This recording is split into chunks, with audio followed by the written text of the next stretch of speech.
ಕೇವಲ ಖಾಲಿ water bottles collect ಮಾಡಿ ಒಬ್ಬ ವ್ಯಕ್ತಿ ಪ್ರತಿ ವರ್ಷ 1,400 ರೂಪಾಯಿ ಕೋಟಿ ಸಂಪಾದಿಸುತ್ತಿದ್ದಾರೆ. ಅದು ಹೇಗೆ ಗೊತ್ತಾ? ಈ ಕಥೆ ಕಾನ್ಪುರ್ನ ಶ್ಯಾಮ್ ಸುಂದರ್ ಶರ್ಮಾ ಅವರದು. 1989ರಲ್ಲಿ ಅವರು ಕಾನ್ಪುರದಲ್ಲೇ ಒಂದು ಟೆಕ್ಸ್ಟೈಲ್ ಮಿಲ್ ಶುರು ಮಾಡಿದರು. ಅಲ್ಲಿ ಸಾಮಾನ್ಯ ಸಿಂಥೆಟಿಕ್ ಥ್ರೆಡ್ಸ್ ತಯಾರಿಸಲಾಗುತ್ತಿತ್ತು. ಆದರೆ ಶರ್ಮಾ ಸರ್ಗೆ ಯಾವಾಗಲೂ ಏನಾದರೂ ಯುನೀಕ್ ಮಾಡಬೇಕು ಅನ್ನೋ ಕನಸು ಇತ್ತು. ಅದೇ ಸಮಯದಲ್ಲಿ ಅವರು ಒಂದು ದೊಡ್ಡ ಪ್ರಾಬ್ಲಮ್ ಗಮನಿಸಿದರು. ಪ್ಯಾಕೇಜ್ಡ್ ವಾಟರ್ ಮತ್ತು ಸಾಫ್ಟ್ ಡ್ರಿಂಕ್ ಬಾಟಲ್ಸ್ ಬಳಕೆ ವೇಗವಾಗಿ ಹೆಚ್ಚಾಗುತ್ತಿತ್ತು. ಅದರ ಜೊತೆಗೆ ನಾನ್ ಬಯೋಡಿಗ್ರೇಡಬಲ್ ಪ್ಲಾಸ್ಟಿಕ್ ವೇಸ್ಟ್ ಕೂಡ ದಿನದಿಂದ ದಿನಕ್ಕೆ ಜಾಸ್ತಿ ಆಗುತ್ತಿತ್ತು.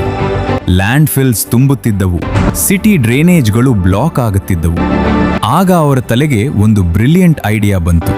ಈ ಪ್ಲಾಸ್ಟಿಕ್ ಬಾಟಲ್ಸ್ ಅನ್ನೇ ರೀಸೈಕಲ್ ಮಾಡಿ ಹೈ ಕ್ವಾಲಿಟಿ ಟೆಕ್ಸ್ಟೈಲ್ ಫೈಬರ್ಸ್ ಮಾಡಿದರೆ ಹೇಗಿರುತ್ತೆ ಅಂತ. ಆದರೆ ಒಂದು ಪ್ರಾಬ್ಲಮ್ ಇತ್ತು. ಆ ಸಮಯದಲ್ಲಿ ಭಾರತದಲ್ಲಿ ಈ ಕೆಲಸ ಮಾಡೋ ಅಡ್ವಾನ್ಸ್ಡ್ ಮೆಷಿನ್ ಇರಲಿಲ್ಲ. ಹಾಗಾದ್ರೆ ಶರ್ಮಾ ಸರ್ ಅವರ ಐಡಿಯಾ ಸಕ್ಸಸ್ ಆಯ್ತಾ? ಅದಕ್ಕಾಗಿ ಅವರು ರಿಸರ್ಚ್ ಮಾಡಿದ್ರು. ಆಗ ಚೈನಾ ಮತ್ತು ಜಪಾನ್ ಈ ಟೆಕ್ನಾಲಜಿಯಲ್ಲಿ ಮುಂದೆ ಇವೆ ಅನ್ನೋದು ಗೊತ್ತಾಯ್ತು.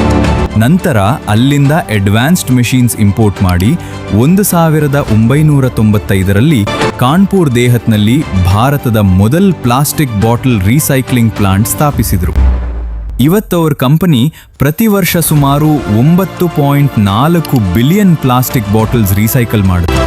ಅದರಿಂದ ಟೆಕ್ಸ್ಟೈಲ್ ಫೈಬರ್ಸ್ ಸೇರಿದಂತೆ ಹಲವು ಪ್ರಾಡಕ್ಟ್ಸ್ ತಯಾರಿಸಲಾಗುತ್ತವೆ.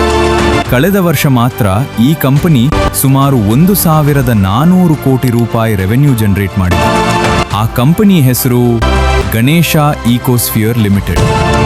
ಇಂತಹ ಕ್ವಾಲಿಟಿ ಕಾಂಟೆಂಟ್, ಬಿಸ್ನೆಸ್ ಸ್ಟೋರೀಸ್ ಮತ್ತು ಹಿಡನ್ ಸಕ್ಸೆಸ್ ಸ್ಟೋರೀಸ್ಗಾಗಿ ಕಲಿಯುಗ್ ವಿಷನ್ಸ್ ಚಾನೆಲ್ಗೆ ಈಗಲೇ ಸಬ್ಸ್ಕ್ರೈಬ್ ಮಾಡಿ. ಮುಂದಿನ ವಿಡಿಯೋದಲ್ಲಿ ಭೇಟಿಯಾಗೋಣ.